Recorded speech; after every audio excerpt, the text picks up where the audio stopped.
The first internationals is in Long Beach, California, and I was instructed to take Bruce Lee because he was the guest. So I was sort of like the tour guide for him. He demonstrated his art before he even demonstrated in front of the black belt audience.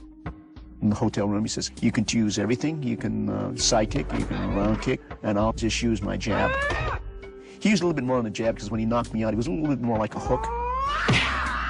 So it came off the side like that. So the ease in which he did it and explaining while he was doing it to me, that was mind-boggling for me. It was like a bad dream, like you have the dreams where you can't run. When Bruce Lee came up and did his performance on his Kung Fu, it was something different I have never seen before. And he says the individual is more important than any style or system. That's when I said, I need to train with a man like this. He was just so ahead of the times. He'd go to Ed Parker's events in Long Beach, and they treated him like he was a god.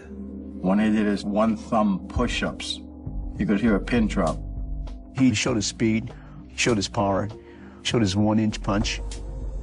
People always say, my gosh, Bruce Lee is the fastest person on earth. He did these things so realistically that people didn't know if it was show business or the real McCoy. When Bruce did the demonstration in 1964, before he had even come back to Oakland, where we lived at the time, I had received a phone call from William Dozier's office. Jay Sebring, the famous hairstylist, happened to see my father at the Long Beach Internationals, and he cut the hair of William Dozier, and he said, oh my God, you've got to see this guy, he's amazing. When Bruce came home, I said to him, you need to call this guy back, William Dozier. He's a producer in Hollywood, and he wants to see you.